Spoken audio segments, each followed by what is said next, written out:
Bismillahirrahmanirrahim. Assalamualaikum warahmatullahi wabarakatuh. Bismillahirrahmanirrahim. Alhamdulillahirabbil alamin wa sallallahu ala sayyidina Muhammadin wa ala alihi wa sahbihi ajma'in. Rabbi shrah li sadri wa yassir li amri wahlul 'uqdatam min lisani yafqahu qawli. Nawaitu ta'alluma wat ta'lim wal ifada wal istifadah wal hatha 'ala at-tamassuki bi kitabillahi wa sunnati rasulih. والدعاء إلى الهدى والدلالة على الخير ابتغاء مرضات الله وقربه وثوابه سبحانه وتعالى أما بعد. Alhamdulillah Rabbil Alamin. Puji syukur kepada Allah Subhanahu wa ta'ala, kita diberikan nikmat yang begitu besar sehingga di malam hari ini kita bisa berkumpul di tempat yang baru. Bagi saya ini baru, Alhamdulillah. Mudah-mudahan tuan rumah yang ketempatan menjadi majelis rutinan ini diberikan keberkahan oleh Allah Subhanahu wa ta'ala. Karena acara pada malam hari ini berkumpul dua hal yang sangat penting. Yang pertama adalah zikir kepada Allah Subhanahu wa ta'ala. Yang kedua adalah majelis ta'lim. Saya beberapa hari yang lalu atau 2 hari yang lalu dihubungi oleh Ustadz Abdul Aziz untuk kemudian diminta mengisi, dan posisi saya pada waktu itu masih berada di Keraksan karena meninggalnya ayah mertua, abah mertua. Jadi saya di sana sampai hari ke-7. Ketika saya pastikan bahwasanya hari ini saya berada di Jember dan bisa mengisi, saya pastikan dan saya jawab ya, saya bisa mengisi begitu. Sebenarnya masih ada bekas-bekas perjalanan dari Keraksan, dan juga karena tamu dari hari ke-1 sampai ke-7 kami juga membantu di sana sehingga badan masih agak kurang bersahabat. Tetapi majelis ini salah satu majelis yang selalu saya rindukan. Jadi yang saya kangen itu hadir di majelis seperti ini. Kita ketemu dengan wajah-wajah yang saya harapkan barokahnya ini ya. Jadi saya senang sekali. Jadi walaupun capek-capek ya dipaksa sedikit gitu. Gak ada masalah. Alhamdulillah Khatimul Majlis Kiai Haji Abdul Aziz hafizahullah ta'ala, mudah-mudahan beliau diberikan kesehatan oleh Allah Subhanahu wa ta'ala dan mampu membimbing kita majelis ini insyaallah ila yaumil qiyamah. Amin Allahumma amin. Baik, kita akan melanjutkan kajian sirah perjalanan hidup baginda Nabi besar Muhammad sallallahu alaihi wasallam. Di pertemuan terakhir di rumah Bapak Haji Edi, kita sudah bahas tentang perang Uhud. Insyaallah pada kesempatan ini tidak bahas perang, kita akan bahas sesuatu yang lain, yaitu tentang hajinya baginda Nabi besar Muhammad sallallahu alaihi wasallam. Kita baca teksnya. Qala al-musannifu rahimahullahu taala wa nafa'ana bihi wa bi ulumihi wa amadana bi madadihi wa hafadha alaina bi barakatihi wa asrarihi fid dharain amin. Bu'utsuhu sallallahu alaihi wasallam. Bu'uts ini adalah utusan militer yang dikirim oleh baginda Nabi besar Muhammad SAW yang berjumlah kelompok ya. Atau ini disebut dengan sariyah atau bu'uts, atau jamaknya itu saraya. Makanya kalau kita sering nonton konten-konten tentang Gaza itu ada namanya pasukan Saraya Al-Quds. Sariyah itu adalah utusannya baginda Nabi militer yang dikepalai oleh satu orang pemimpin yang diutus oleh Nabi untuk melaksanakan misi tertentu, misalkan untuk mengintai, untuk melihat perbatasan. Itu namanya bu'uts atau sariyah. Wa kanat bu'utsuhu sallallahu alaihi wasallam, utusan-utusan militer Nabi Muhammad sallallahu alaihi wasallam ini nahwan min khamsina. Ada sekitar 50 utusan. Nah, ini kata ulama berbeda pendapat. Ada yang berpendapat 60, tapi beliau pengarang kitab ini yaitu Ibnu Sayyidin Nas mengatakan, berpendapat bahwasanya utusan baginda Nabi itu sekitar 50. Jadi selain beliau ada masa-masa perang juga beliau mengutus utusan-utusan dalam jumlah kelompok 20 orang, 10 orang begitu, dan dipimpin oleh satu orang untuk menjalankan misi tertentu. Itu sekitar 50. Kemudian hajjuhu sallallahu alaihi wasallam, hajinya baginda besar Muhammad sallallahu alaihi wasallam. Nabi Muhammad itu hajinya ketika sudah hijrah dari Mekah dan dalam Islam itu hanya haji 1 kali. Nabi Muhammad hanya haji 1 kali. Adapun umrah beliau itu 4 kali. Nabi Muhammad haji 1 kali, umrahnya 4 kali. Ulama Syafi'iyah dan madhab kita, madhab Syafi'i dan Hanabilah mengatakan bahwasanya haji dan umrah itu hukumnya sama-sama fardu berdasarkan firman Allah Subhanahu wa taala, wa atimmul hajja wal umrata lillah. Maka sempurnakanlah haji dan umrah lillahi taala. Makanya berdasarkan pendapat ini kita bisa tenang, karena sekarang bagi yang haji sulit maka tidak masalah untuk melaksanakan umrah terlebih dahulu. Tidak masalah, karena keduanya kalau dalam mazhab kita Syafi'i dan Hambali dikatakan bahwasanya itu adalah fardu. Nabi Muhammad hanya haji 1 kali dan umrah 4 kali. Yang 4 ini kapan Nabi Muhammad umrah 4 kali? Yang pertama tahun ke-6 Hijriah. Jadi Nabi Muhammad ketika hijrah dari Mekah ke Madinah itu dihitung tanggal atau tahun 1 Hijriah, 2 Hijriah, 3 Hijriah, 4 Hijriah, 5 Hijriah, 6 Hijriah beliau melakukan umrah pertama. Beliau mengajak sekitar 1.200 orang dari Madinah. Ini setelah hijrah beliau, 1.200 orang menuju Mekah dengan tidak membawa senjata, dan beliau ingin umroh, jadi pakai pakaian ihram.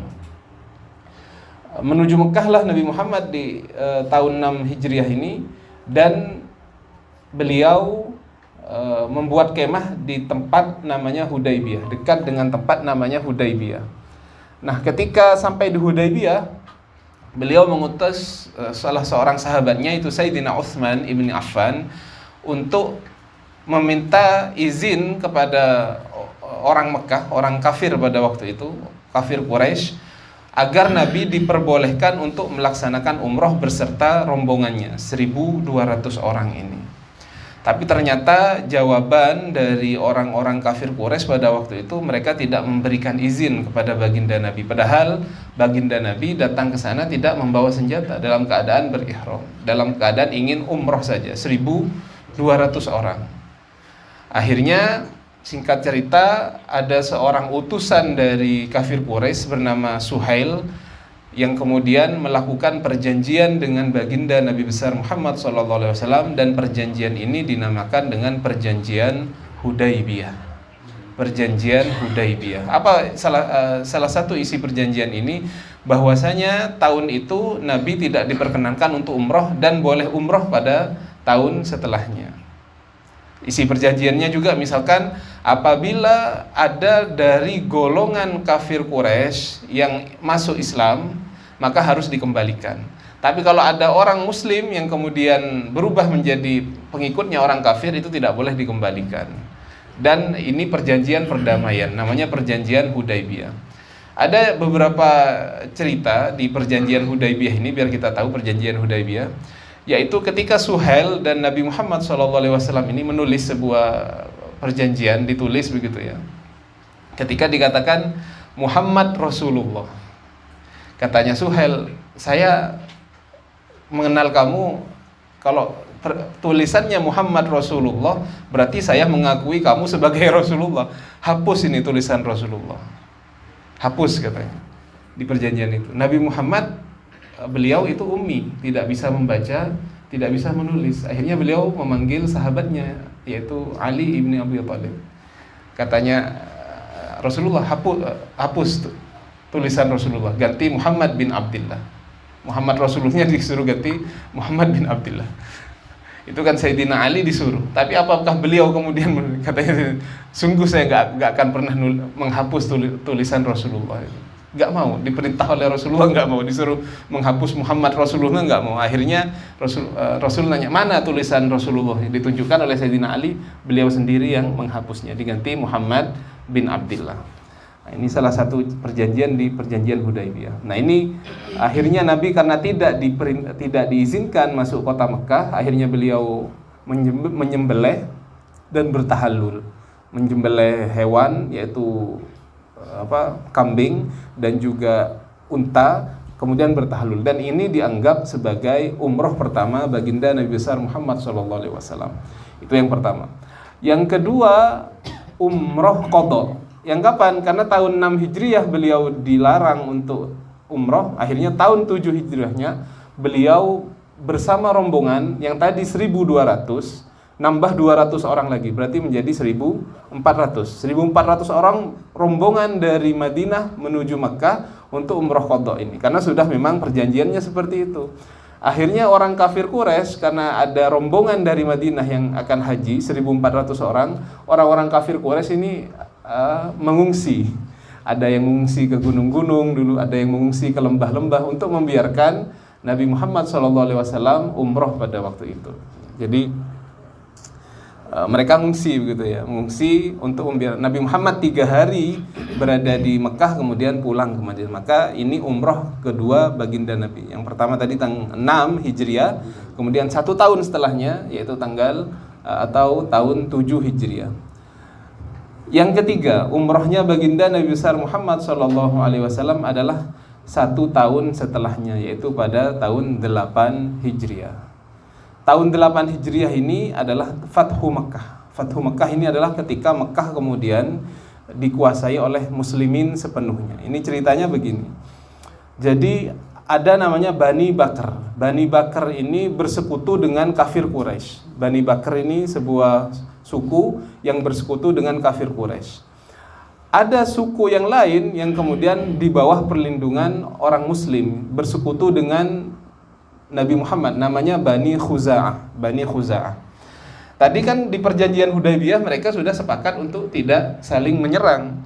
Tetapi orang kafir Quraisy ini ikut andil memprovokasi agar Bani Bakr ini menyerang Bani Khuza'ah. Akhirnya terbunuhlah banyak sekali orang dari Bani Khuza'ah, dan laporan kepada baginda Nabi besar Muhammad SAW. Akhirnya karena kafir Quraisy sudah melanggar perjanjian, Nabi membawa pasukan yang sangat banyak untuk menyerang kota Mekah, Fathu Mekah, tahun 8 Hijriah. Ini sudah nggak tertandingi. Dikatakan pada waktu itu, kalian jangan mulai perang terlebih dahulu, katanya Nabi. Jangan mengangkat pedang terlebih dahulu kecuali mereka yang mulai. Kalau mereka mulai ya dilayani. Akhirnya betul, tidak ada satupun yang berani mengangkat pedang kecuali di salah satu kompi yang dikepalai oleh Khalid bin Walid. Ada yang menyerang mereka, akhirnya terjadi sedikit pertempuran, terbunuh dari kalangan Ansor 2 orang, dari kalangan kafir Quraisy 20 orang terbunuh. Pada Fathu Mekah itu ada sekitar 2.000 orang yang kemudian dijadikan tawanan dan semuanya dibebaskan oleh baginda Nabi besar Muhammad SAW. Itu pada Fathu Mekah. Nah, beliau masuk ke Mekah itu tujuannya tadi bukan dalam keadaan berihram. Jadi memang keadaannya dalam berperang, berarti tidak pakai baju ihram. Kapan beliau tawafnya? Beliau kemudian keluar ke mikot yang sekarang disebut dengan Ji'ronah atau Ju'ronah. Mungkin yang pernah ke Mekah tahu namanya Ju'ronah. Beliau ke sana, berihram dari sana, kemudian ke Mekah untuk melaksanakan umrah ya. Ini adalah umroh ketiga baginda. Jadi yang pertama adalah 6 Hijriah, kemudian 7 Hijriah, 8 Hijriah Fathu Mekah ini, Fathu Mekah. Umroh yang keempat adalah umroh ketika Nabi Muhammad SAW tahun 10 Hijriah ketika beliau berhaji. Dan itu haji satu-satunya setelah hijrah. Kita tidak berbicara haji sebelum di zaman jahiliyah. Kapan, kalau kita bertanya, kapan haji pertama dalam Islam yang resmi adalah yang diutus oleh baginda Nabi adalah pada tahun 9 Hijriah. Waktu itu Abu Bakar dan sekitar 30 orang diutus oleh Nabi untuk melaksanakan haji. Nah, ini haji persiapan untuk hajinya baginda Nabi besar Muhammad. Kenapa Bapak-bapak haji pada waktu itu masih terkontaminasi dengan adat-adat jahiliyah. Apa adat jahiliyah? Kalau laki-laki mau tawaf di sekeliling Ka'bah itu harus telanjang, bulat. Karena dianggap pakaian ini mungkin banyak najisnya, jadi telanjang.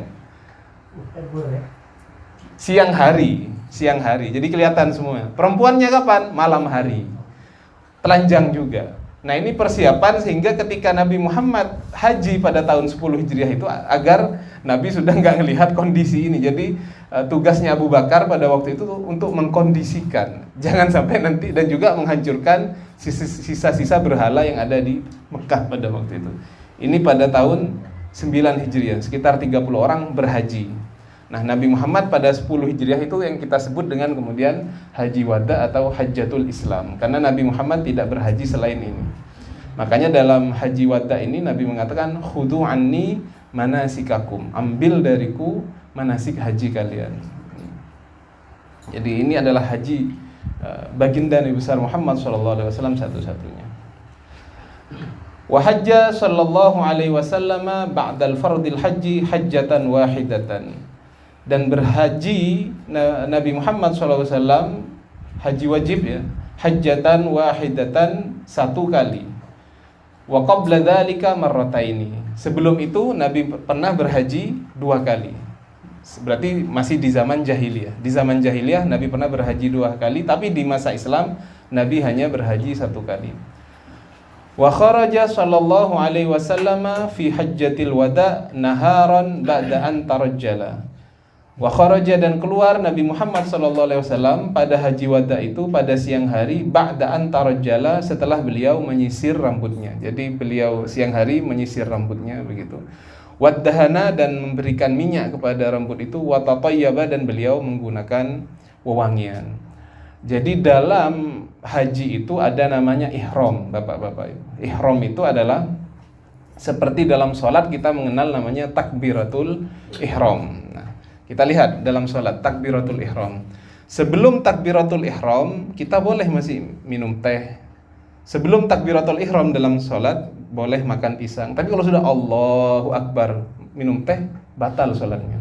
Allahu Akbar, makan pisang, batal sholatnya. Allahu Akbar, berbicara, batal sholatnya. Artinya apa? Takbiratul ihram itu adalah menandakan bahwasanya dia sudah masuk sholat dan tidak boleh melaksanakan makan, minum, berbicara seperti itu. Sama dengan haji, orang yang sudah ihram, dia sudah tidak boleh misalkan memotong kuku, tidak boleh dia memakai wangi-wangian. Kalau sebelumnya pakai tidak apa-apa, dia sudah nggak boleh kumpul dengan istrinya, tidak boleh menikah, tidak boleh menikahkan.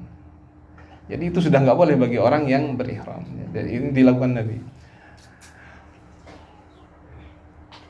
Fabata bidzil hulaifah, dan Nabi bermalam di tempat namanya Dzil Hulaifah. Nah, Dzil Hulaifah atau Dzul Hulaifah ini kalau sekarang namanya Abar Ali, atau kalau jamaah haji bilangnya Bir Ali. Jadi orang yang ke Madinah terlebih dahulu, mikotnya, ihramnya itu tempat namanya Bir Ali. Wa qala sallallahu alaihi wasallam, dan Nabi Muhammad sallallahu alaihi wasallam bersabda, atani al-lailata atin min rabbi. Atani, telah datang kepadaku pada malam hari ini, atin min rabbi, utusan dari Tuhanku. Faqala, dan berkata utusan itu, salli fi hadzal wadi, salatlah kamu di lembah ini, al-mubarak, yang penuh barokah. Waqul, dan katakanlah, umratan fi hajjatin, saya berumroh di dalam haji. Jadi dikatakan di sini Bir Ali atau yang disebut Abar Ali itu adalah tempat yang mubarakah dan disunnahkan atau diperintahkan oleh Nabi Muhammad SAW untuk kita sholat di sana. Hajinya Nabi itu apa? Beliau berhaji namanya Haji Qiran. Haji Qiran. Haji Qiran bagaimana? Antara umroh dan hajinya itu dilaksanakan bersama-sama. Artinya beliau bilang umrotan fi hajjatin. Beliau berhaji qiran antara umroh dan kalau haji qiran ini harus dia menyembelih sembelihan. Kenapa? Karena dia dalam satu perjalanan melakukan dua ibadah. Langsung haji, langsung umroh, maka dia harus menyembelih. Itu jenis haji yang pertama, namanya haji qiran yang dilakukan oleh baginda Nabi. Ada namanya haji juga haji tamattu. Haji tamattu itu bagaimana? Dari mikot dia niat umroh terlebih dahulu. Sampai di Mekah, setelah dia tawaf 7 kali, sa'i 7 kali, tahallul, dia boleh melepas baju ihramnya dan sudah boleh berhubungan dengan istri, macam-macam sudah boleh semuanya. Nanti tanggal 8 pada hari tarwiyah dia berniat lagi labbaik Allahumma hajjatan, langsung pergi ke Mina pakai baju ihram lagi. Ini haji tamattu namanya. Haji tamattu sama karena dia dalam satu perjalanan mengumpulkan 2 jenis ibadah, haji dan umroh, maka dia harus menyembelih dam itu, kambing. Yang ketiga namanya haji ifrad. Nah, jadi orang berhaji hanya niat haji saja. Niat haji saja. Maka haji tamattu ini yang paling sering dilaksanakan oleh jamaah Indonesia. Nah, cuman ada problem kadang-kadang saya pas haji tamattu itu juga nggak tahu, katanya saya harus menyembelih, tapi saya nggak menyembelih. Saya hanya ngasih uang 350 real, katanya dikasihkan ke salah satu orang Indonesia yang akan nanti menyembelihkan. Itu saya nggak lihat kambingnya disembelih atau tidak ya. Ya mudah-mudahan disembelih. Kalau nggak disembelih salahnya dia, karena saya mendengar setelah itu ada kasus begitu ya. Kasus ini nggak disembelih gitu, nggak ada, hanya diterima uangnya, tapi nggak dilaksanakan penyembelihan itu. Ya kalau nggak kuat bayar dam, itu teman saya ada yang berpuasa Pak. Berpuasa, jadi berapa hari puasanya? 10 hari. 3 hari di sana, 7 hari ketika sudah nyampe di Indonesia. Ya, jadi kalau nggak punya uang ya puasa. Tapi saya pada waktu itu ya karena sambil kerja ya. Jadi kan kami masih muda pada waktu itu. Kerjanya apa? Mendorong jamaah haji yang sudah sepuh-sepuh. Dapat 300 real sekali dorong, 7 kali putaran. Mendorong. Jadi ya sekaligus mendorong.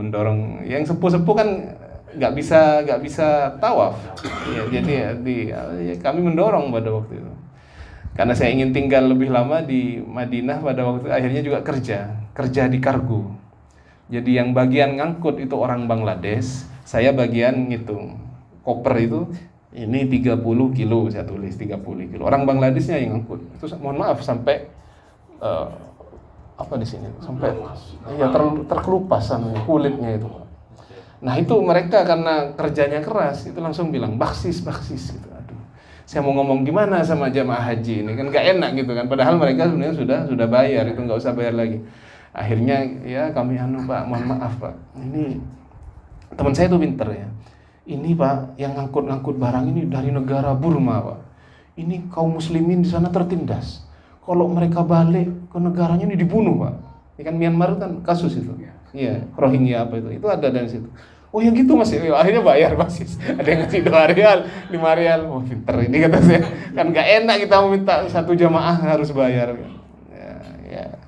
Ya mudah-mudahan semuanya bisa dipanggil oleh Allah Subhanahu wa taala haji ke Baitullah atau umroh ini bersama-sama insyaallah. Amin Allahumma amin. Demikian yang bisa saya sampaikan. Kita lanjut nanti pada materi setelahnya insyaallah pada pertemuan selanjutnya. Demikian yang bisa saya sampaikan. Mohon maaf atas segala kekurangan. Wassalamualaikum warahmatullahi wabarakatuh. Waalaikumsalam warahmatullahi wabarakatuh.